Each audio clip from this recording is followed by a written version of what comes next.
Depois que fui diagnosticada com câncer, não sabia como contar a notícia à minha família. O laudo médico ficou sobre a mesa da sala por 3 dias, intocado. Ninguém perguntou nada. Foi só no 4º dia, quando não preparei o jantar porque tinha uma consulta de acompanhamento no hospital, que o telefone começou a tocar sem parar.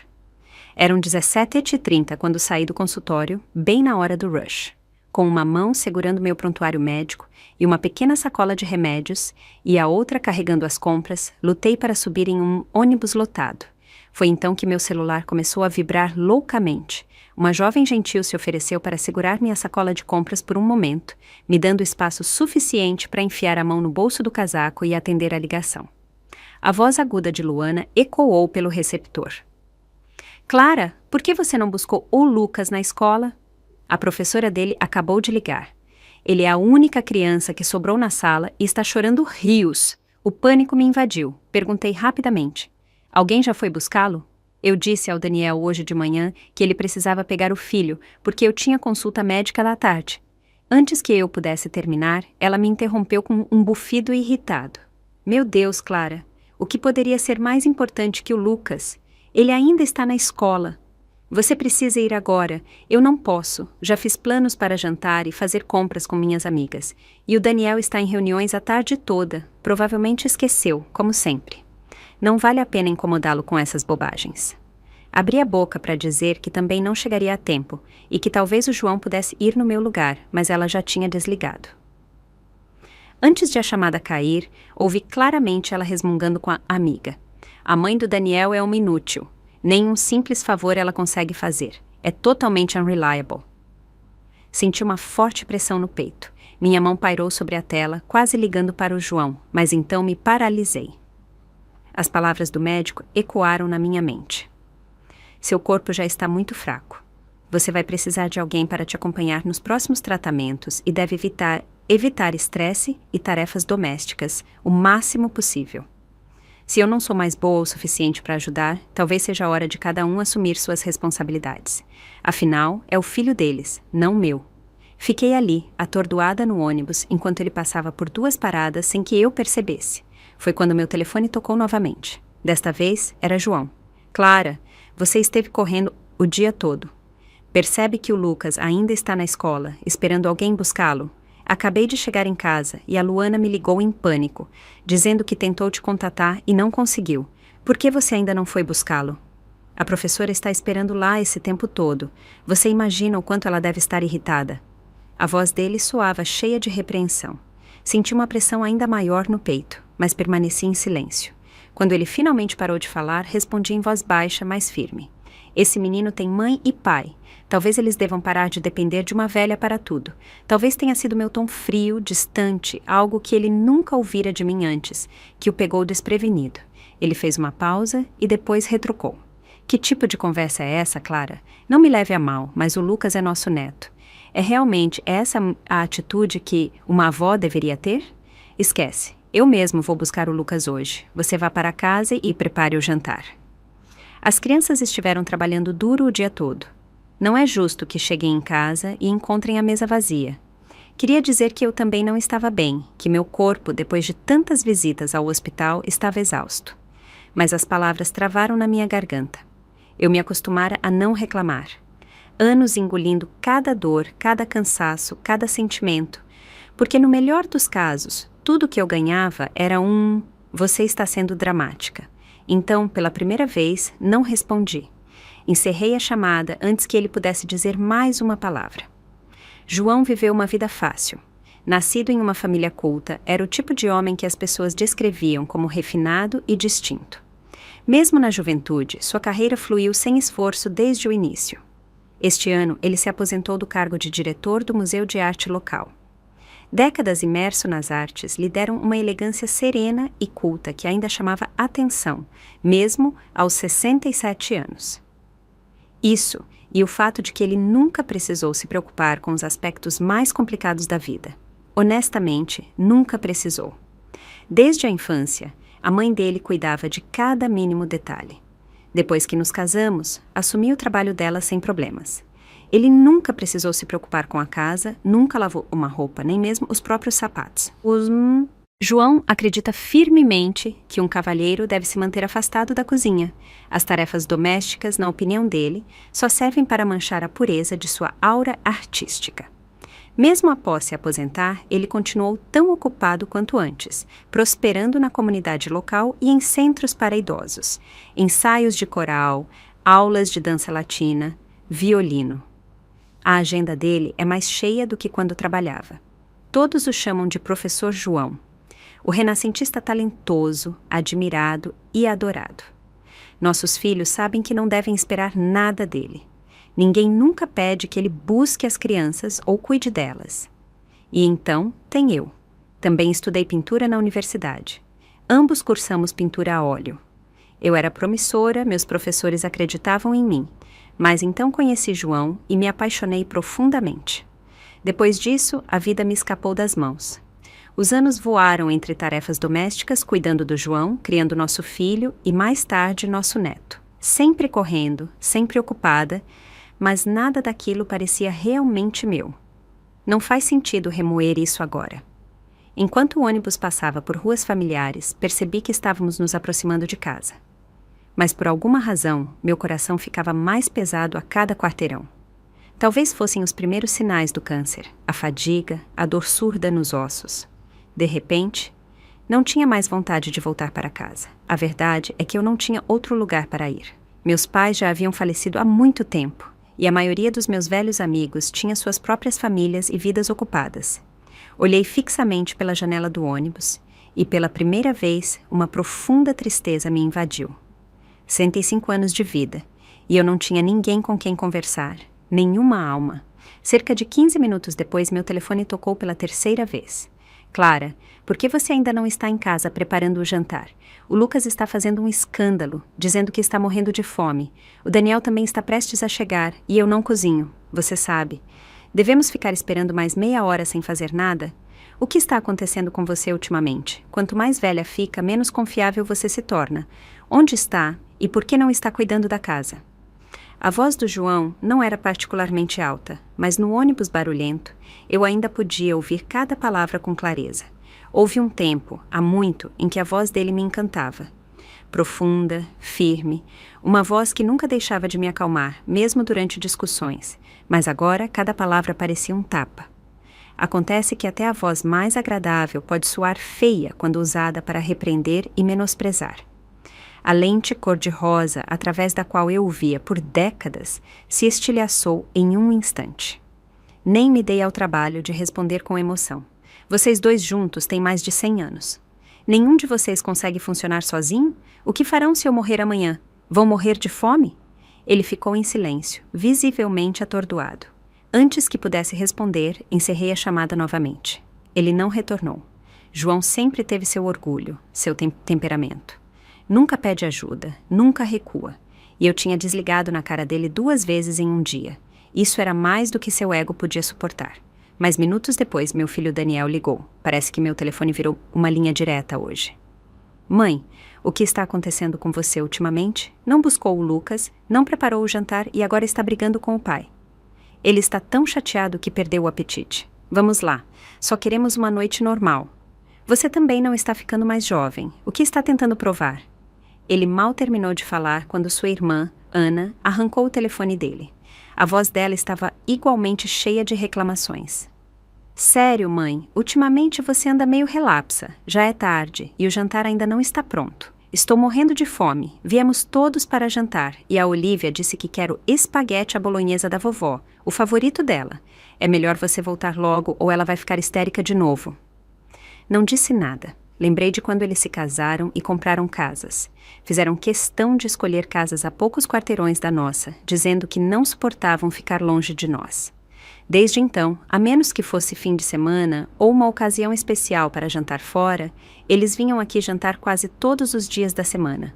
Eu tratava o Lucas e a Olivia igualmente. Buscava na escola, dava comida, ajudava com as lições. Quase todos os dias pegava Olivia na creche, ia direto para essa escola do Lucas, comprava comida no caminho e corria para casa para cozinhar para todos.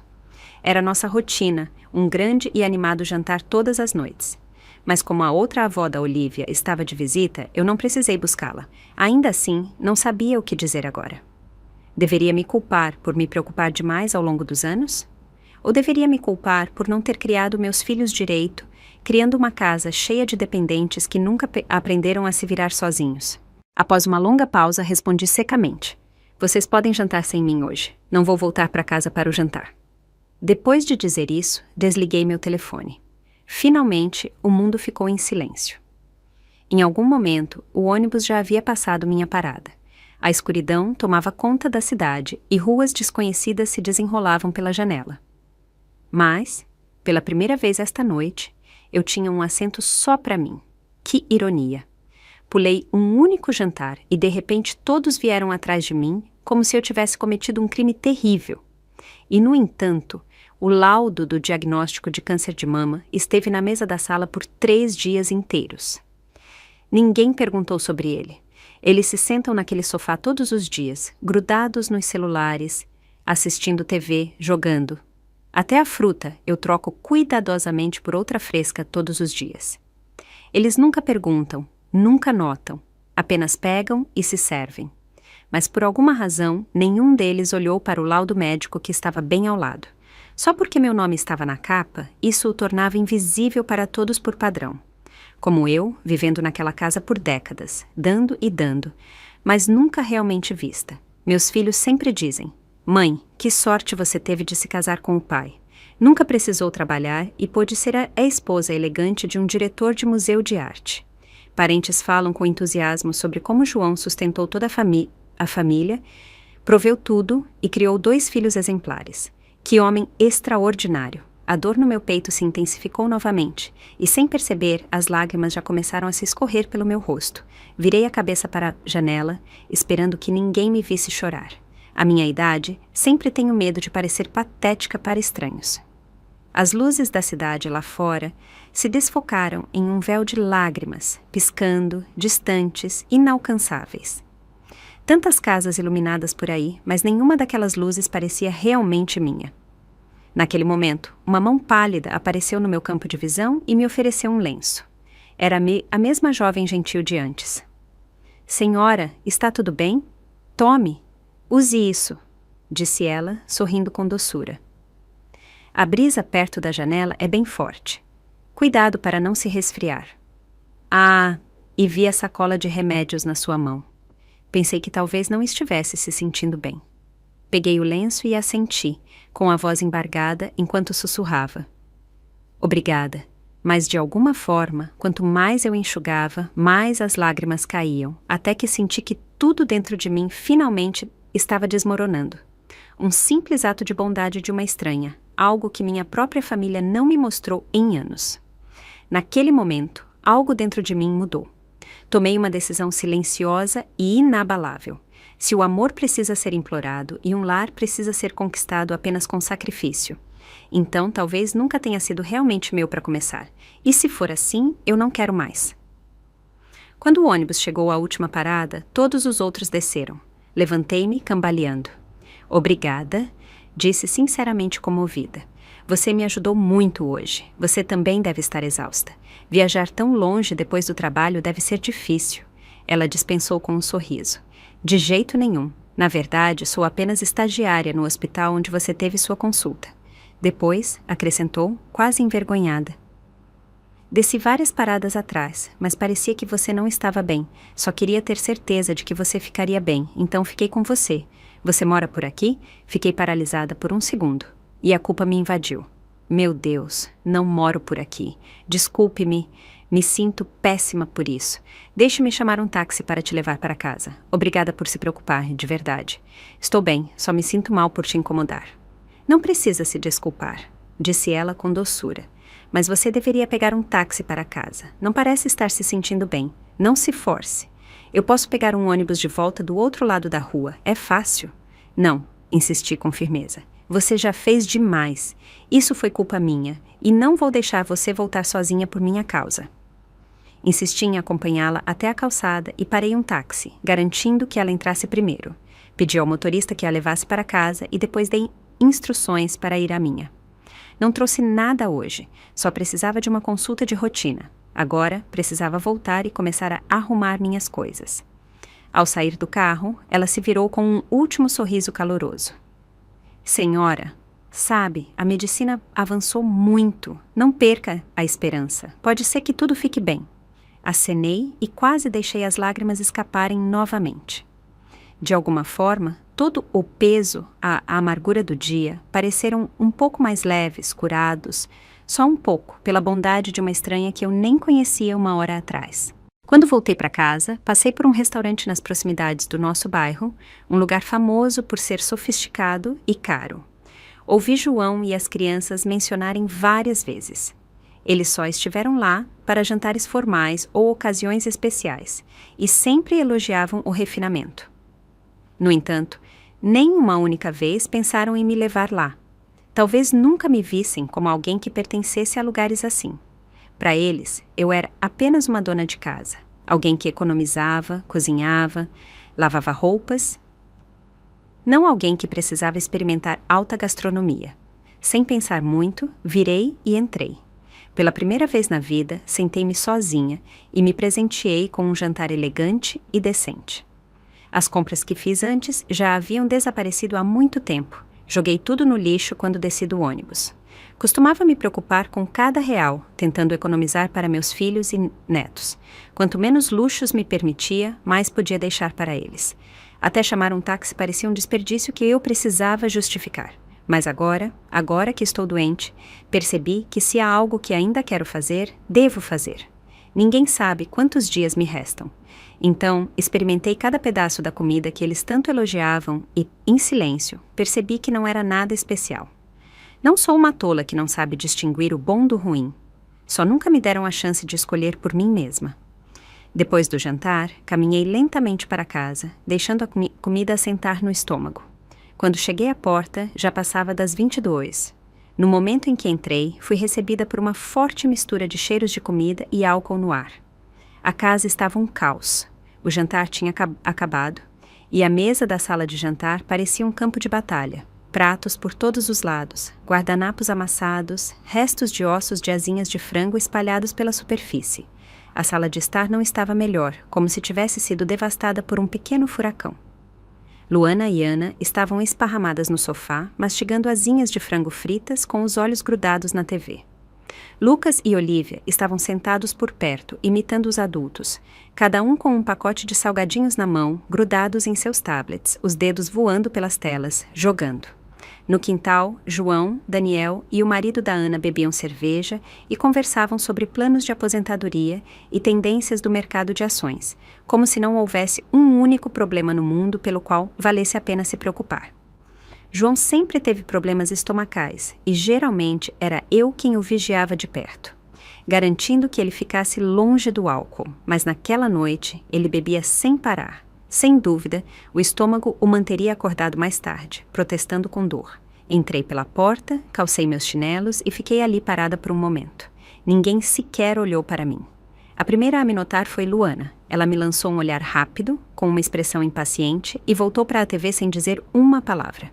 Caminhei diretamente pela sala, indo em silêncio para o quarto principal. Mas, ao virar até a esquina para o corredor, me deparei cara a cara com alguém que não esperava ver. Ela parecia igualmente surpresa. Clara finalmente voltou, disse, tentando soar carinhosa. Eu estava dizendo ao João para te ligar. Está tarde e eu estava preocupada que não fosse seguro você estar sozinha. Fiquei congelada. A verdade é que a presença da Vivian na minha casa não era novidade. Desde que ela se mudou para um dos condomínios de luxo próximos no último ano, já tinha nos visitado algumas vezes, sempre como uma convidada educada. Mas agora, ao vê-la saindo do meu quarto, vestindo um conjunto de roupas confortáveis e sedosas, o cabelo despenteado e os olhos sonolentos, algo dentro de mim se contorceu. Vivian, o antigo amor do João, a garota dos sonhos dele, outrora estrela do Conservatório de Balé da Costa Leste, a deusa elegante que tinha o coração de todos os jovens na palma da mão. O tempo, ao que parecia, a tratara com especial benevolência. Ela ainda tinha a mesma elegância natural.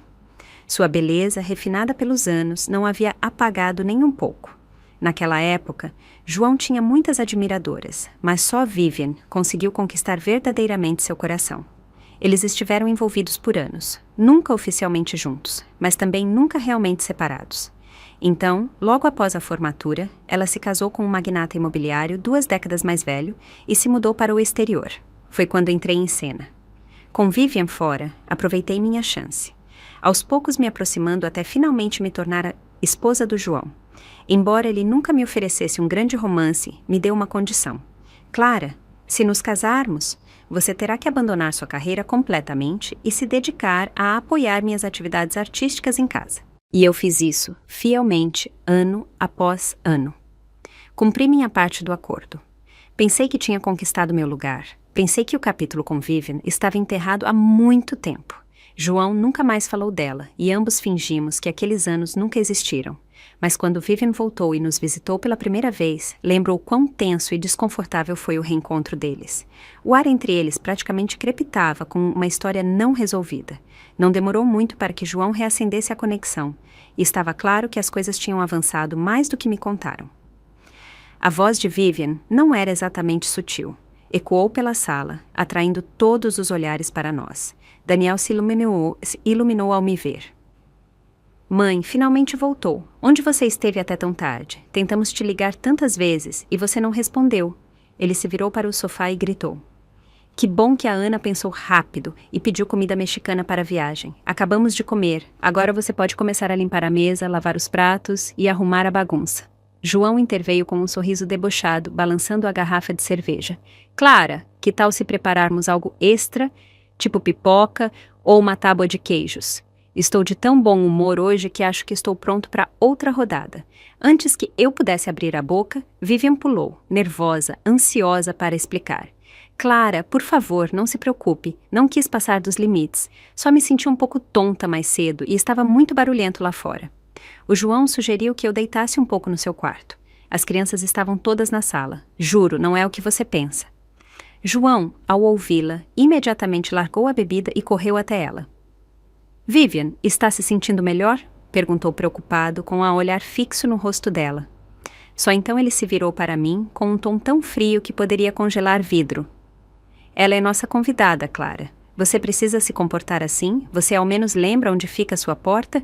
Estava começando a pensar que você se perdeu. Veja a hora. Esse comportamento é completamente inaceitável. Levantei a cabeça e o encarei. Um sorriso amargo se formou no canto dos meus lábios. E que tal uma convidada acabar deitada no quarto principal no meio da noite? Que tipo de comportamento é esse? E você, João, diretor de museu de arte, defensor do refinamento e da elegância, como exatamente você chama levar uma mulher solteira para a cama da sua esposa quando ela não está em casa? É essa a sua ideia de classe? O rosto dele escureceu instantaneamente. Você está criando drama de propósito. Isso é pura calúnia. Vivian ficou visivelmente desconfortável, puxando levemente a manga dele e sussurrando. João, para! Foi minha culpa. Se eu soubesse que a Clara ficaria tão brava, nunca teria usado aquele quarto. Mas meu peito já ardia. Minha respiração estava entrecortada de raiva. Não queria ouvir mais uma palavra. Virei-me e caminhei para o quarto sem me dar ao trabalho de responder. A tensão na sala era sufocante. Ninguém disse uma palavra. Ana correu atrás de mim e agarrou meu braço, tentando me parar. Mãe, o que está acontecendo com você? Perguntou com um tom de irritação. Você está sendo muito dura. A Vivian não estava bem, pegou um resfriado. O pai só a convidou para jantar para que ela não ficasse sozinha enquanto estivesse doente. Ela fez uma pausa e acrescentou com um tom de reprovação. E, honestamente, você pisou na bola hoje, e daí se o pai te disse algo? O Lucas ficou preso na escola. Claro que estávamos todos preocupados. Famílias devem cuidar umas das outras. Daniel se juntou a ela, suavizando um pouco no tom ao se aproximar. A Ana tem razão, mãe. Você ficou em casa o dia todo. Talvez não perceba o quanto é cansativo lá fora. Estamos sempre na correria. Chegar em casa e descobrir que não tem jantar é frustrante. Talvez tenhamos sido um pouco duros, mas não leve para o lado pessoal. Olhei para esses filhos que criei e senti um vazio frio se instalar dentro de mim. Nenhuma palavra de preocupação, nem uma única pergunta sobre onde estive, se comi, se algo deu errado. Apenas julgamentos, desculpas e expectativas. Então, o olhar da Luana caiu sobre a sacola da farmácia na minha mão. Sua boca se curvou em um sorriso sarcástico enquanto ela interveio, com a voz carregada de deboche. Exato, Clara. O Lucas quase chorou de fome mais cedo. Ele é tão pequeno ainda. E se algo acontecesse com ele por pular uma refeição? Ela olhou para a sacola e zombou. Parece que você teve um dia tranquilo de novo, comprando todos esses suplementos. Já te disse 1000 vezes, são uma perda de dinheiro. Melhor gastar com presentes para o Lucas e a Olivia. Pelo menos eles vão aproveitar. Ela riu e acrescentou. Se você está tão entediada, talvez devesse seguir o exemplo da Vivian. Pelo menos ela sabe se vestir bem e se comportar com classe. Na verdade, parece que ela combina perfeitamente com o João. Meu rosto virou pedra. Daniel rapidamente puxou a manga da Luana, percebendo a tensão que se intensificava. Que diabos, Luana? Você bebeu demais, e para constar, minha mãe sempre foi frugal. Quase nunca gasta dinheiro com ela mesma. Ele se virou para mim, tentando suavizar o golpe. Mãe, está tarde. Os pratos podem esperar até amanhã. Por que não ajuda as crianças a se prepararem para dormir? A Olivia disse que quer passar a noite aqui. Lentamente, olhei para cada um deles. Aqueles rostos que eu conhecia tão bem, e só senti uma fadiga fria que penetrava nos meus ossos.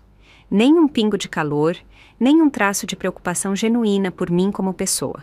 Todos se apressaram em me dar tarefas, me repreender, me usar, mas ninguém perguntou se eu estava bem, se tinha comido, ou por que cheguei tão tarde em casa.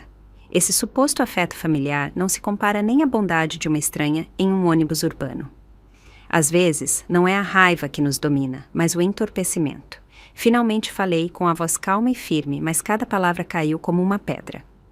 Há algo que preciso dizer formalmente a todos vocês. Vocês já são adultos, têm suas próprias vidas, suas próprias famílias. É hora de pararem de depender de mim.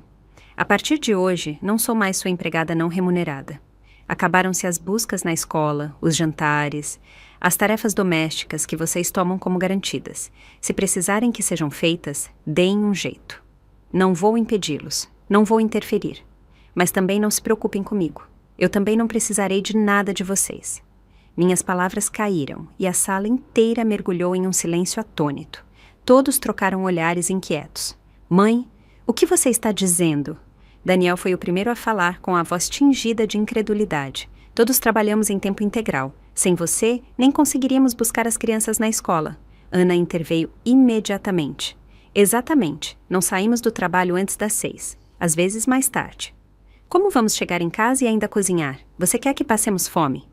Luana zombou com um tom de irritação. Clara, não é que te consideremos uma empregada nem nada assim, mas o João está sempre ocupado com suas atividades comunitárias. Alguém precisa cuidar das coisas em casa. E, francamente, você não trabalha. Ajudar um pouco não é grande coisa, né? É só algo para você não ficar entediada. Um a um, todos deram um passo à frente, tentando me convencer, raciocinando comigo como se eu fosse a pessoa sendo irracional. Mas tudo que senti foi um fogo lento e ardente crescendo no meu peito. Não estou entediada, interrompi com frieza. E se vocês realmente acham que isso tudo não é grande coisa, tentem fazer vocês mesmos por um dia inteiro. Vejam como se saem. Sou um ser humano, não sua empregada doméstica não remunerada. Passei décadas gerenciando esta casa sem descanso. Agora é minha vez de descansar. Ana notou a mudança no meu tom e imediatamente suavizou a voz, passando o braço ao meu redor como uma criança tentando acalmar os pais. Mãe, não estamos dizendo que você não deve descansar, mas você não está trabalhando. Ficar em casa é descansar, né? Você só está chateada porque a Vivian veio hoje, não é? Ela não fez nada de errado. Estávamos todos aqui também. Ela é sua antiga colega de classe e não estava se sentindo bem. O pai só estava ajudando. Qual o problema? Quanto mais ela falava, mais meu peito apertava e a dor surda sob as costelas voltou a pulsar. Afastei o braço dela gentilmente e a encarei diretamente nos olhos. Minha voz era calma, mas firme, cada palavra carregada de propósito. Primeiro, ficar em casa não significa que estive descansando. Se não acreditam em mim, tentem se revezar nas tarefas da casa a partir de amanhã. Depois me digam o quanto se sentem descansados. Segundo, Vivian é a convidada do seu pai, não minha. Não vou dizer nada sobre o que acontece entre eles, mas não me usem para suavizar as coisas só porque não querem enfrentar a verdade. Talvez tenha sido a firmeza do meu tom, algo que nenhum deles jamais ouvira de mim, mas de repente a sala ficou em completo silêncio. Até o ar parecia mais pesado. Então, Vivian deu um passo à frente, enxugando as comissuras dos olhos com dedos delicados. Sua voz tremia ligeiramente, o suficiente para ser notado. Me desculpe, Clara. Tudo isso é minha culpa. Nunca quis me colocar entre você e o João. Fiquei tempo demais hoje. Devo ir embora. Sem esperar resposta, ela correu para a porta da frente, pegando suas coisas enquanto calçava os sapatos. Era evidente que queria sumir o mais rápido possível. As crianças, nervosas, correram atrás dela, murmurando palavras tranquilizadoras e desculpas. Antes que a porta se fechasse, um estrondo alto ecoou da sala de jantar. João havia batido na mesa com tanta força que fez os pratos tremerem. "Chega, Clara!" A voz dele ressoou pela sala. "Você está agindo de forma estranha desde a tarde. Chegar tarde já foi ruim o suficiente. Mas agora está procurando briga com todo mundo. Vamos ser honestos, é realmente só sobre o jantar ou é porque eu estava cuidando da Vivian? Por que você fica trazendo o passado à tona? Ela estava com febre, ardendo em 41 graus, e você ainda quer fazer um escândalo?" A voz dele continuava subindo, aguda e impaciente. Meu Deus! O coração deveria se expandir com a idade, mas o seu parece encolher a cada ano. Quando você ficou tão mesquinha? E, dito isso, ele agarrou o casaco e o celular e saiu furioso atrás dos outros, sem sequer olhar para trás. Se todos dizem que me tornei mesquinha com a idade, tudo bem, deixem-me ser mesquinha até o fim. Voltei direto para o quarto e comecei a arrumar minhas coisas. Não só por uma noite, não só para fugir daquela cama. Eu estava saindo desta casa para sempre. Não queria passar mais um dia sob este teto. Além disso, o médico foi claro. Eu precisava de paz, não de estresse. Não havia passado nem meia hora desde que entrei, e meu peito já estava apertado, minha respiração entrecortada. João não ficou fora por muito tempo. As crianças voltaram, assumindo que era apenas outro surto emocional. Suas vozes ecoavam pelo corredor, tentando acalmar as coisas. "Mãe, o pai está acompanhando a Vivian para casa. Está tarde. Ela não deveria estar sozinha." "Vamos lá, mãe. Claro, a Vivian é elegante e bem cuidada. Mas se realmente tivesse algo entre ela e o pai, teria acontecido anos atrás. Não agora." "Exato. O pai tem 67 anos. O que ele vai fazer a essa altura? Mãe, hoje à noite nós mesmos vamos dar banho nas crianças. Descanse um pouco, tá? Amanhã de manhã você pode preparar o café e levá-los para a escola como sempre." As vozes deles se misturavam em um zumbido surdo de racionalização e negação. Cada palavra só tornava o ar ao meu redor mais pesado. Fechei a porta do quarto sem dizer uma palavra. Arrumar as malas não levou muito tempo. Eu não precisava de muito. Algumas mudas de roupa, algumas joias, meus documentos, um carregador. Era tudo. Após décadas nesta casa, era quase ridículo o quão pouco valia a pena levar. As 2 propriedades de aluguel que meus pais me deixaram sempre estiveram no meu nome. O aluguel era meu. Além disso, com o dinheiro que economizei discretamente ao longo dos anos, poupando cada centavo que podia, eu tinha o suficiente para viver confortavelmente do meu jeito. Eu planejava transferir as propriedades para meus filhos quando fizesse 80 anos. Agora, ainda bem que não tinha feito isso. Ainda bem que eu ainda tinha uma rede de segurança. Enquanto arrastava minha mala para fora do quarto, a família da Ana já tinha ido embora. Daniel estava no banheiro, dando banho no Lucas. Ninguém me viu. Não me importei. Não me despedi. Saí e não olhei para trás. O ar da noite me atingiu como um alívio silencioso. Fiquei ali por um momento, sem saber para onde ir. Sempre diziam que eu estava protegida, que não tinha visto o mundo. Talvez agora fosse a hora. E se essa doença realmente não tivesse cura, com certeza eu não terminaria minha vida em uma cozinha ou lavanderia. O médico disse que minha radioterapia não começaria até a semana seguinte, então eu tinha alguns dias livres. Por que não aproveitá-los? Eu não sabia como reservar passagens de avião online, então fiz a coisa mais simples que me ocorreu. Parei um táxi e pedi ao motorista que me levasse direto ao aeroporto.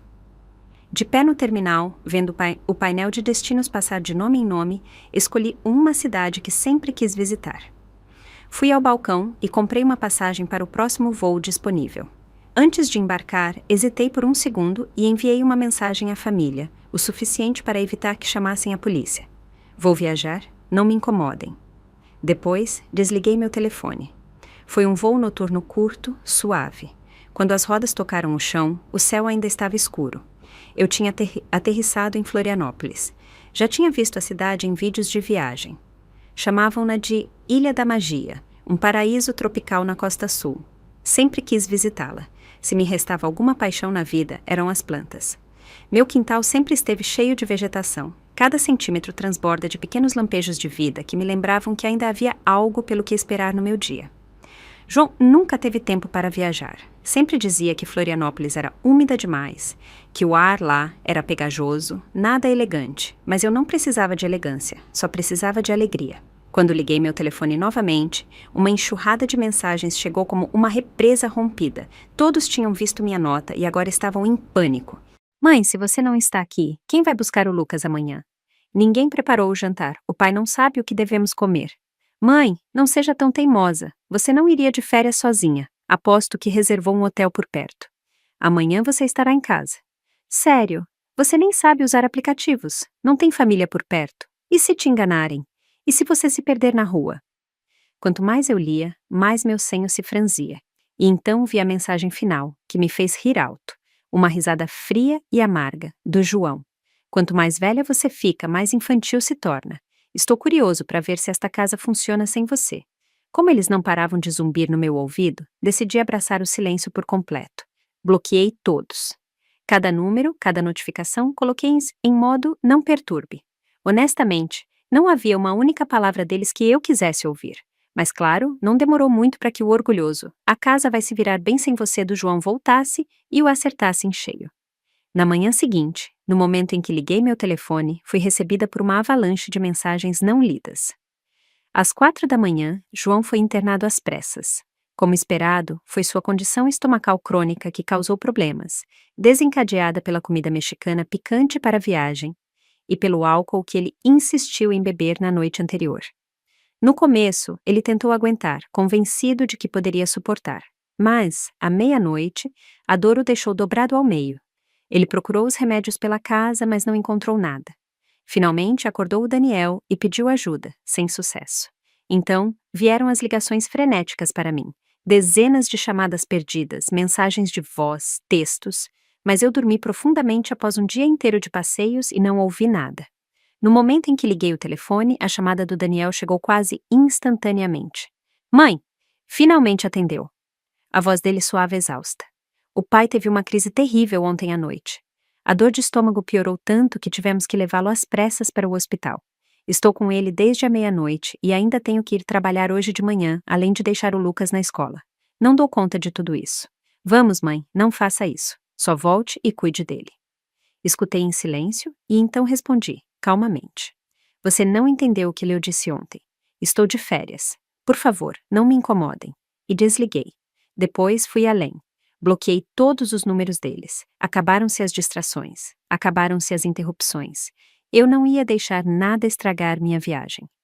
Contratei um guia turístico VIP privado e passei a semana mais despreocupada e libertadora que tive em décadas, explorando Florianópolis. Visitei todas as atrações principais, experimentei todas as comidas que me intrigavam e finalmente cheguei ao jardim botânico que sempre sonhei em ver. A maior surpresa, fiz até uma sessão de fotos de viagem completa. Meu guia pessoal foi incrivelmente atencioso, não só me mostrando os arredores, mas também atuando como meu fotógrafo e diretor criativo, capturando cada momento da minha viagem com cuidado e precisão. Quando vi as fotos depois, mal me reconheci. Olhos brilhantes, pele radiante, energia vibrante. Havia uma leveza na minha expressão que eu não via há anos. Acontece que eu também podia brilhar, assim como a Vivian. Meu guia até me ensinou a usar aplicativos de viagem no celular, serviços de transporte, reservas de voos e hotéis, mapas, avaliações de viagem.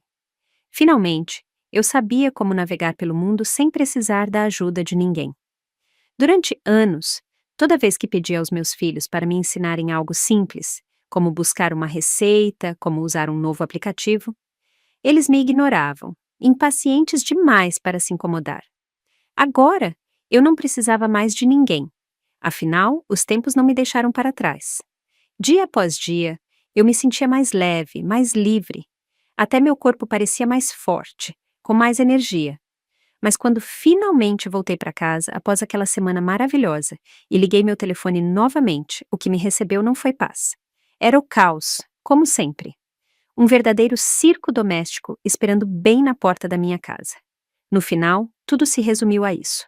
Assim que a supermãe incansável, onisciente e nunca reclamona desapareceu do lar, tudo começou a desmoronar. E só então, quando finalmente começaram a buscar ajuda, eles perceberam quão profundo era realmente o problema. Contratar uma empregada para cozinhar e limpar não resolveu tudo, porque ela não cuidaria das crianças. Uma babá em tempo integral não fazia as tarefas domésticas. A cuidadora que podia cuidar da Olivia não buscava o Lucas, que agora estava na primeira série. Então, precisavam de uma segunda babá só para o turno da tarde. Um único ajudante não era nem de longe suficiente. E para piorar, João ainda estava internado, precisando de cuidados constantes. Foi então que eles finalmente perceberam o que eu tinha sido esse tempo todo.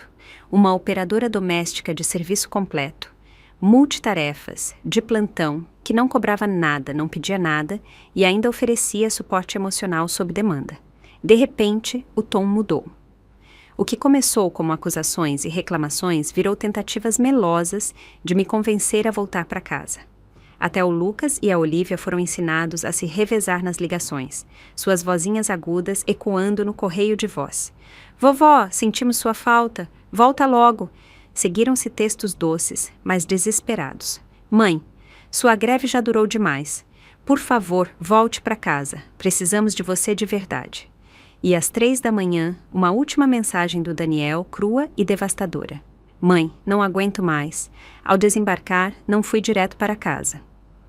Fiquei no táxi, observando as ruas familiares passarem, me perguntando como me sentiria ao voltar, mas algumas coisas precisavam de um fechamento. Quando chegamos ao bairro, notei que haviam montado um pequeno palco na praça. Aparentemente, a comunidade estava organizando um evento. Olhei distraidamente até que 2 figuras familiares chamaram minha atenção, João e Vivian. Ele vestia um terno preto sob medida, ela um vestido vermelho esvoaçante.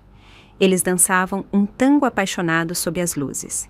Seus passos eram rápidos, fluidos, impecavelmente sincronizados. Seus olhares se encontravam com uma tensão sutil, uma eletricidade tácita. Cada giro, cada elevação, cada olhar entre eles parecia uma confissão sussurrada, uma história contada não com palavras, mas em movimento. Fiquei ali, em silêncio, observando. Curiosamente, não senti raiva, apenas uma dor surda subindo ao peito. Eles sempre foram um casal destinado a estar junto, de uma forma com a qual eu nunca poderia competir. Uma vez, me enganei pensando que tinha encontrado uma brecha na história deles enquanto ela estava fora, fingindo que era o destino. Mas, na verdade, as coisas que não te pertencem, por mais que você as segure, sempre custam algo no final. A música parou. A multidão explodiu em aplausos. João olhou para o público, examinando os rostos, e então congelou quando me viu. Por um momento, nós dois ficamos parados, nos encarando. Abaixei o olhar, não disse nada e me virei em silêncio, afastando-me. As rodas da minha mala faziam um ruído suave atrás de mim. Não tinha ido muito longe quando ouvi passos. João me alcançou, tirou a alça da mala das minhas mãos sem dizer uma palavra e começou a caminhar na minha frente. Nenhum de nós falou enquanto íamos para casa. Quando chegamos à porta, ele parou e disse em voz baixa: Clara, fico feliz que você voltou. Hesitei, depois o segui lentamente para dentro. A casa estava mais arrumada do que eu esperava. Claramente, alguém havia contratado um serviço de limpeza, mas minhas queridas plantas de interior contavam outra história. A maioria murchara por negligência, desabando tristemente sob o peso de uma semana de indiferença. Ninguém se importou o suficiente para mantê-las vivas. Sentei-me, pronta para finalmente ter a conversa que precisava ter. Mas, justo quando abri a boca, a porta da frente se abriu com um estrondo. Vivian entrou, radiante e alegre, os saltos ecoando suavemente no chão. Ela estava vibrante, cheia de vida, confiante, sorrindo como se o mundo fosse dela. João, por que não me esperou? A voz dela veio suavemente enquanto cruzava a porta, uma queixa leve misturada com uma surpresa sutil. No momento em que me viu, sua expressão se apagou. Seu olhar caiu sobre a mala ao meu lado, e tão instintivamente, sua mão escondeu a chave da casa que segurava atrás das costas. Clara, você voltou, disse, com um sorriso forçado, tentando disfarçar o desconforto. Por que não nos avisou? Teria ido te buscar. Ela se aproximou e se sentou ao meu lado, com um sorriso educado, continuando sua explicação ensaiada. Queria te contar antes. O João teve alta há alguns dias, e a casa estava um caos. O Daniel e a Ana estavam preocupados que as faxineiras temporárias não fizessem um bom trabalho e que as crianças e o João ficassem sem supervisão. Então, me pediram para me mudar para cá por uns dias para ajudar. Não se preocupe, estive no quarto de hóspedes. Assenti, sem oferecer resposta. Vivian continuou, com um tom despreocupado, quase excessivamente despreocupado. A verdade é que, se o João não fosse tão resistente a contratar uma empregada em tempo integral, nada disso seria necessário. Tudo isso pode ser terceirizado. Você não precisa se esgotar tentando fazer tudo. Essa parte eu conhecia bem. João sempre foi assim, teimoso. Apesar da renda dele, nunca permitiu que estranhos entrassem em nossa casa. Durante todos esses anos, nunca contratamos uma empregada fixa. Mas eu não tinha voltado para repetir velhos hábitos ou fazer conversa fiada. Meu tempo agora era precioso e eu não pretendia desperdiçá-lo. Virei-me para o João e capturei seu olhar. Os olhos dele também estavam fixos em mim, com um brilho indecifrável por trás. Sem rodeios, fui direto ao ponto. João, disse calmamente, quero o divórcio. A expressão dele mudou instantaneamente. Choque, pânico, até um lampejo de impotência, uma emoção que eu raramente via no rosto dele. Mas durou apenas um momento antes que ele recuperasse a compostura fria e calculada que usava como armadura. Clara, isso não tem graça, disse, em voz baixa. Na sua idade, esse tipo de brincadeira não é apropriado. Não estou brincando, respondi com firmeza. Pensei muito sobre isso, especialmente na última semana. Para nós dois, essa pode ser a forma mais honesta de alívio. O peito dele subia e descia com uma raiva lenta e controlada. Naquele momento, a porta da frente se abriu com um estrondo. Vovó! Naná! Lucas e Olivia entraram correndo, gritando de alegria enquanto se jogavam em mim. Abri os braços instintivamente e os abracei com força. Aconteça o que acontecer, eu mesma criei essas crianças. Por mais que nos afastássemos, eu ainda sentia falta delas. Mas o momento de calor durou pouco. Assim que viram Vivian no sofá, escaparam dos meus braços e correram para ela. Vovó Fada! Eles a cercaram, conversando animadamente, compartilhando histórias do dia, rindo enquanto se apoiavam no colo dela. A cena doía, silenciosa, mas profundamente. Segundos depois, Daniel e Ana entraram. No momento em que me viram, correram e me envolveram em um abraço. Mãe, finalmente chegou. Você está incrível. Deve ter tido uma viagem incrível. Estávamos desmoronando sem você.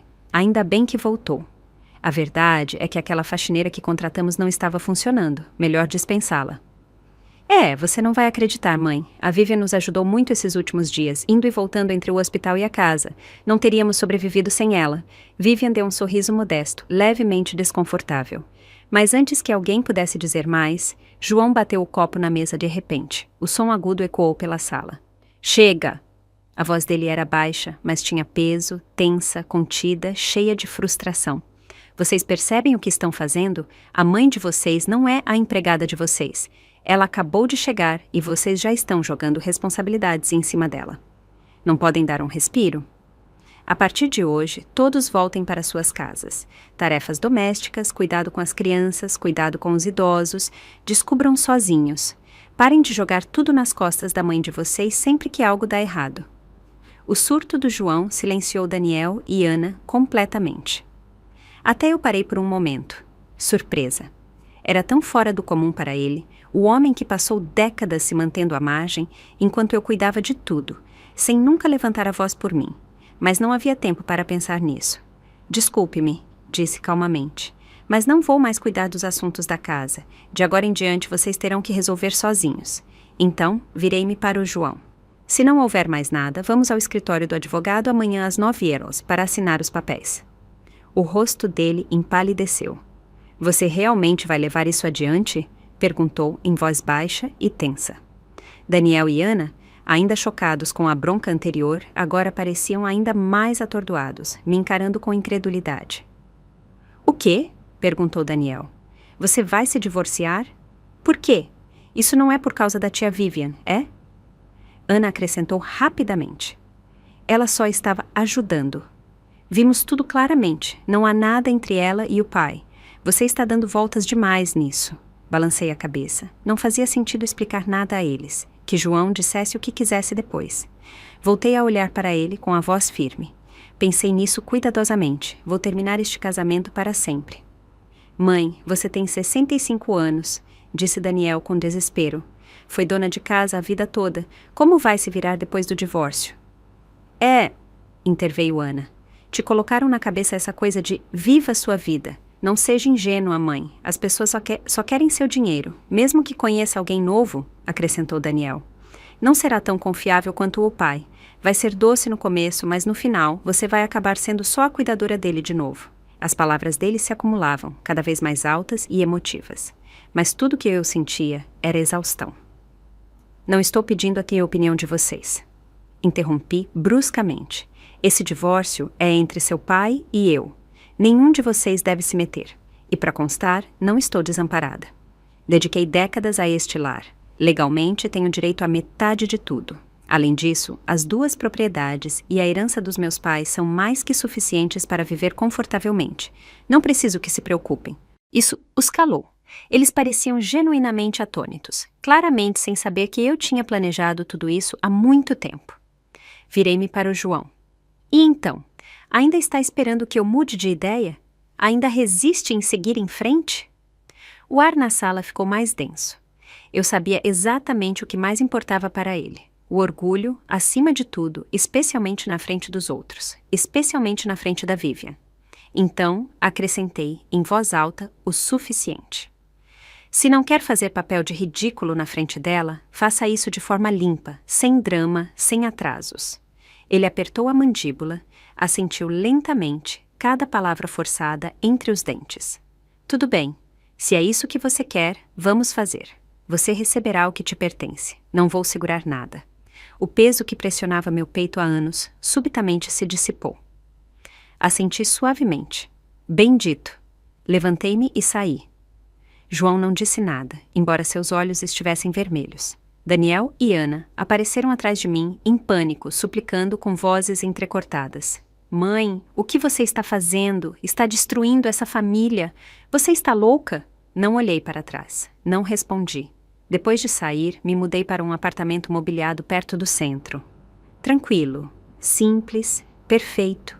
Cozinha, lavanderia, tudo o que eu precisava. Foi um lugar que a Graça me ajudou a encontrar. A mesma jovem que uma vez me ofereceu um lenço no ônibus. Ela cresceu em uma cidadezinha rural, pagou seus estudos sozinha e construiu uma vida na cidade. Forte, autodidata, gentil. Depois daquela noite, trocamos contatos. Quando soube da minha situação, ela se encarregou de me ajudar. Encontrou o apartamento, me conectou com um cuidador profissional para me ajudar durante a radioterapia. Uma vez instalada, convidei-a para jantar como agradecimento. Foi uma conversa calorosa, simples e sincera, do tipo que eu não tinha há anos. Naquela noite, enquanto me preparava para dormir, o grupo da família voltou a apitar. Nomes familiares, ruídos familiares. Luana, Ana, o marido dela. Agora todos se revezavam para tentar me convencer a reconsiderar. Mãe, você já está muito velha para um divórcio. É vergonhoso. Pense bem. Depois que você for, o pai ainda é um bom partido. Tem uma pensão ótima. É gentil. Vai ter mulheres fazendo fila. Você vai se arrepender. Um erro, mãe. Um grande erro. E então, Daniel enviou a mensagem que mais doeu. Se você pode ir embora agora, quando mais precisamos de você, não espere nada de nós no futuro. Não espere que eu te chame de mãe nunca mais. Fiquei olhando aquela mensagem por um bom tempo. Depois, sem hesitar, saí do grupo e bloqueei todos os números, exceto o do João. Afinal, ainda tínhamos que finalizar alguns trâmites. Naquela noite, finalmente dormi profundamente, pela primeira vez em muito tempo. Na manhã seguinte, chamei um carro às 8h30 e fui para o escritório do advogado. Por cortesia, até enviei uma mensagem ao João lembrando a hora e o endereço. Cheguei cedo. Às 9h30 em ponto, João apareceu na porta. Só então respirei aliviada. Ele estava com barba por fazer, olheiras, exausto, desleixado, muito diferente do homem refinado que sempre se orgulhava de ser. Não me surpreendi. Depois de passar a vida inteira acima de mim, deve ter sido insuportável se ver de repente abaixo, superado em todos os sentidos. Assinamos o acordo rapidamente e fomos direto à prefeitura para finalizar os trâmites do divórcio. Quando entregamos os formulários, o funcionário parou por um instante, visivelmente surpreso. Mas a profissionalidade prevaleceu.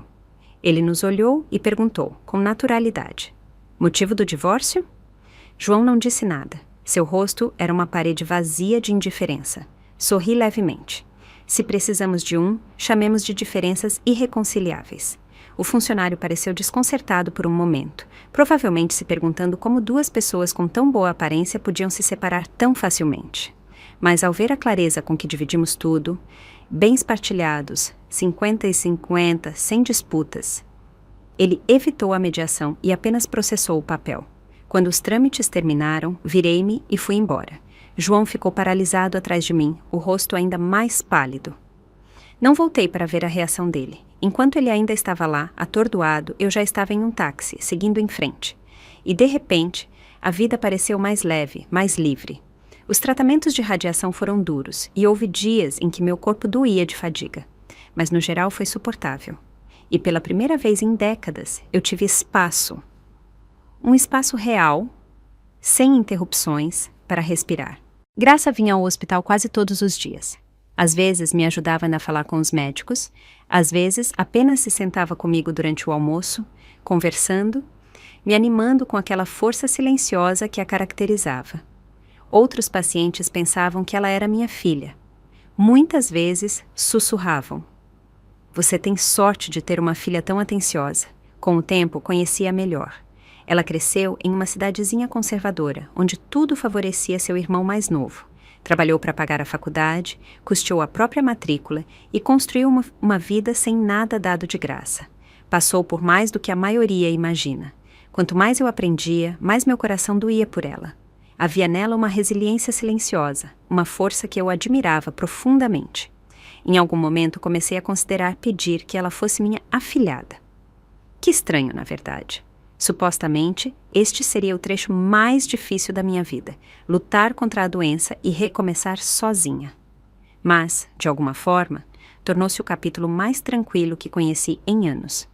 Passava a maioria das manhãs no hospital. As tardes e noites eram minhas, livres, sem pressa. Ainda assim, o silêncio podia ficar denso. O silêncio abria espaço para os medos se infiltrarem. Todo paciente com câncer, por mais forte que seja, tem esse medo. Eu não era a exceção. O médico me aconselhou a buscar uma distração. Caminhar mais, tomar ar fresco, manter o equilíbrio emocional.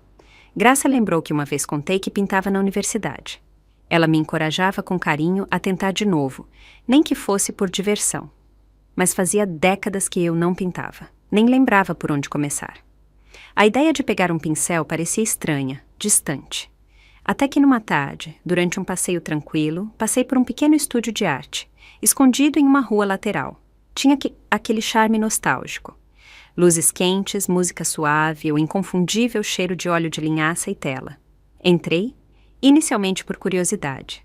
Lá, sentada diante de um cavalete, estava uma senhora pintando em total concentração. Fiquei fascinada. Fiquei em silêncio atrás dela, observando por quase meia hora antes que ela me notasse. E nós duas congelamos. Era Denise, minha professora da universidade, aquela que uma vez acreditou em mim mais do que qualquer um. Ela já tinha mais de 80 anos, o cabelo grisalho, o corpo mais frágil, mas ainda pintava, e sua reputação só crescera com os anos. Quando me reconheceu, seu rosto se iluminou com calor e incredulidade.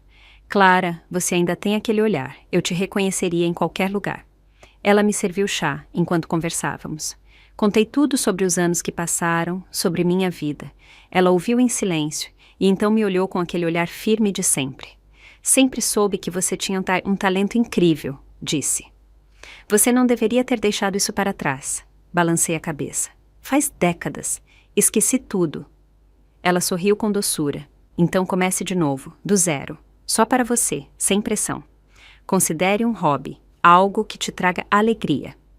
Algo em mim amoleceu. Pela primeira vez em anos, senti um peso sair dos meus ombros. Naquela noite, peguei um pincel. As primeiras tentativas foram desajeitadas. Minhas mãos estavam rígidas, minhas linhas tremiam, as técnicas haviam desaparecido há muito. Quase me envergonhava de quão enferrujada eu estava, mas continuei.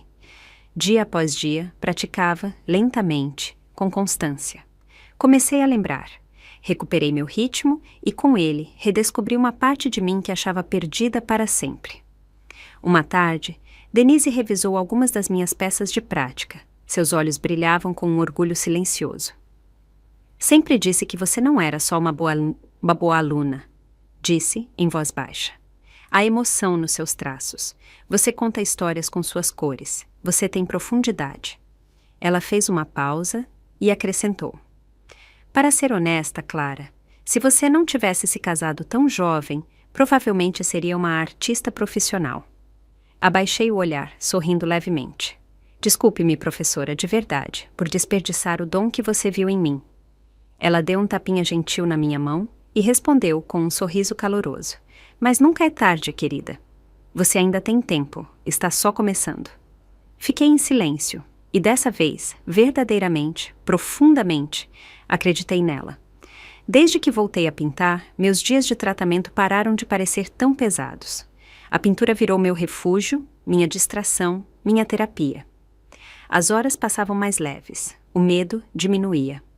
Até a dor parecia mais suportável quando minhas mãos estavam ocupadas misturando cores na tela, exceto pelas interrupções ocasionais. João, depois que bloqueei seu número, começou a ligar de números aleatórios, sempre com alguma desculpa, sempre com uma razão trivial. Você lembra onde coloquei meu terno cinza? Você pegou aquele álbum de fotos velho do quarto de hóspedes? Que camisa devo usar para o casamento do nosso primo? E, uma vez, incrivelmente, aquela flor que você gostava acabou de florescer. Quer vir em casa vê-la? Às vezes, a voz dele soava carregada de álcool. Já está escuro lá fora. Por que você ainda não está em casa? Cada vez que ele tentava, eu bloqueava um novo número sem hesitar. Não respondia. Não queria. Não precisava que esses ecos do passado invadissem meu espaço, puxando minha cura com fios que eu já havia cortado. Honestamente, nem entendia o que ele estava tentando fazer. Ele e Vivian, depois de tantos anos separados, finalmente não tinham obstáculos os separando. Até as crianças aceitaram. Não era essa a chance dele de recuperar a história de amor que perdeu? Então, por que ele continuava se agarrando a mim de formas tão estranhas e desajeitadas? Talvez as velhas chamas nem sempre sejam sobre paixão. Às vezes, são apenas hábitos que se desfazem lentamente. Quase descartei tudo como a incapacidade dele de deixar ir, até o último dia da minha primeira rodada de radiação. Graça e eu tínhamos acabado de sair da ala de tratamento. Ao passar pelo pátio, os vi, João e Vivian. Ela estava sentada em um banco ao sol e ele se aproximava com uma sacola de receitas e uma pasta com resultados de exames na mão. A luz do sol iluminava o rosto dela suavemente. Ela levantou a mão para proteger os olhos, e João, com simplicidade, tirou óculos de sol da bolsa e os colocou nela com cuidado. Ela sorriu para ele, um sorriso suave, terno, fácil e natural. Fiquei ali, parada. João não era incapaz de ser atencioso. Ele se importava com os pequenos gestos de cuidado. Só nunca os fez por mim. A forma como eles se moviam juntos, a facilidade tranquila entre eles, parecia o fim de uma história de amor do tipo que deveria parecer completa. Puxei a manga da Graça suavemente, pronta para me virar. Mas, naquele momento, João levantou o olhar e me viu diretamente nos olhos. Sua expressão mudou em um instante, e ele caminhou na minha direção com passos rápidos. Clara, você está me seguindo? A voz dele era cortante, acusadora. Não disse que já tinha superado isso? Ele agarrou meu braço e me confrontou, como se eu lhe devesse uma explicação. Vivian correu atrás, nervosa. Clara, por favor, Não me entenda mal. O João só estava me ajudando. Ele veio comigo fazer um teste de gripe. Estive com febre, estou meio fraca. Sorri levemente, minha voz calma. Não se preocupe, não há nada para entender mal. Já assinamos os papéis. O certificado de divórcio pode não ter chegado ainda, mas, no que me diz respeito, ele é um homem livre. Assim que as palavras saíram da minha boca, Graça deu um passo à frente. Ela ainda usava o uniforme do hospital, e seu tom era firme e cortante enquanto afastava a mão do João do meu braço. Senhor, por favor, não toque nela. Este é um hospital. Ela se virou para Vivian. E você, se está com febre, coloque uma máscara. O espaço público não é sua sala de estar. Vivian corou e recuou um passo, envergonhada. João, notando de repente a bata de paciente aparecendo sob meu casaco, empalideceu. Você está doente? Perguntou com a voz insegura. O que você acha que estou fazendo aqui? Um tratamento facial? Retrucou Graça. É grave? Devo chamar alguém? Posso conseguir o melhor médico. Interrompi com expressão neutra. Não é nada grave. Terei alta amanhã. Mas obrigada pela preocupação. Virei-me para ir embora. João parecia querer me seguir, mas Vivian cambaleou atrás dele, quase perdendo o equilíbrio, e ele não teve escolha a não ser se virar para segurá-la. Graça o viu ir. Então me olhou e arqueou uma sobrancelha. Aquele é o seu ex-marido? Assenti. Ela deu uma risada curta. Deixa eu adivinhar. Na época você se apaixonou por aquele rosto, né? A provocação dela foi leve, sem esforço, mas despertou algo em mim. Ri entre dentes. Sabe de uma coisa? Você não está errada. E naquele momento entendi. As coisas que uma vez me consumiam, que me deixavam sensível, inquieta, agora podiam me fazer rir. Assim, a amargura que carreguei por anos começou a se dissolver. Eu estava me curando. Não só meu corpo, mas tudo o mais também. No dia seguinte, o certificado oficial de divórcio chegou pelo correio. 40 anos de casamento terminados, assinados, selados, finalizados, assim, sem mais. O capítulo se fechou. Só restava esquecê-lo. Com esse peso finalmente fora do meu peito, fiz algo que não fazia há anos. Postei nas redes sociais. Um brinde a mim mesma por ter a coragem de escolher a liberdade nesta idade. A notícia se espalhou rápido. Parentes e velhos amigos começaram a se aproximar um a um, cheios de curiosidade e preocupação. A maioria nem tentou esconder a surpresa. Não me dei ao trabalho de explicar. Dava a mesma resposta vaga repetidamente. Não éramos mais compatíveis. Mas ninguém engolia. Vamos lá, disse um primo com sarcasmo. Você está dizendo que depois de 4 décadas, de repente percebeu que não eram compatíveis? Outros foram mais diretos, alguns divertidos, outros condescendentes. Logo você vai se arrepender, disse um vizinho com um sorriso debochado. Espere até o João encontrar outra, aí você vai perceber. Assim que ele se casar de novo, acrescentou o outro, você vai ver o erro que cometeu. Era quase risível, como se eu tivesse sido descartada, uma mulher abandonada se agarrando a uma fantasia de independência, como se meu valor fosse definido apenas por ser esposa de alguém. Mas olhei para minha vida, realmente olhei, e a pesei cuidadosamente. 3 propriedades, economias de sobra, uma afilhada jovem, gentil e brilhante que me cuidava como família. Um primeiro tratamento contra o câncer concluído com resultados promissores. O médico disse que com check-ups regulares e cuidados adequados, provavelmente não encurtaria a minha vida. Meus dias nunca foram tão tranquilos, tão meus, mas não me dei ao trabalho de explicar isso a ninguém. Aprendi a lição mais importante de todas. Você não deve sua paz à compreensão de ninguém. Então, em vez de perder tempo com fofocas e julgamentos, me dediquei a pintar. Graça, sempre minha incentivadora, continuou me encorajando a compartilhar meu progresso. Você deveria criar uma conta, insistiu. Não só para se conectar com outros artistas, mas para mostrar a outras mulheres que nunca é tarde para recomeçar. Você poderia inspirar tantas pessoas, mulheres que se sentem presas, invisíveis, esquecidas. Poderia lembrá-las de que não estão sozinhas. No final, cedi. Ela me ajudou a criar uma conta e a chamou de Tinta e Graça. Uma homenagem sutil tanto à arte quanto à vida que estávamos construindo do zero. Comecei a postar discretamente fotos do meu progresso, meus esboços, minhas telas. Sem entrevistas, sem autopromoção, apenas a intimidade silenciosa das pinceladas, das cores, das camadas se formando na tela. Para minha surpresa, a conta começou a crescer. Primeiro lentamente, depois com firmeza. Cada vez mais pessoas se juntavam, alguns colegas artistas, outros estranhos, simplesmente atraídos pela beleza serena da reinvenção. A plataforma acabou me contatando para colaborações, oferecendo parcerias publicitárias e promoção. Sem querer, me tornei uma criadora de arte modestamente popular, ganhando uma renda extra. Mas nunca mostrei meu rosto. Cada foto, cada vídeo, mostrava apenas minhas mãos trabalhando, ou a silhueta suave de mim pintando em um feixe de luz solar. Apenas uma mulher reconstruindo uma vida em silêncio. Um novo começo. Sem barulho, sem rótulos, sem desculpas. E assim, os dias passaram, tranquilos, com propósito, em paz. As práticas da graça finalmente terminaram, mas, devido às suas qualificações acadêmicas, o hospital não pôde oferecer um cargo fixo e a busca por emprego não estava indo bem. Então, tomei uma decisão que a surpreendeu até mesmo a ela. Ofereci financiar seu doutorado. A educação é seu passaporte, disse a ela. Se você gostou dessa história, pode se inscrever no canal e curtir esse vídeo. Você pode me apoiar enviando um super obrigado para ouvir mais histórias como essa. Até a próxima!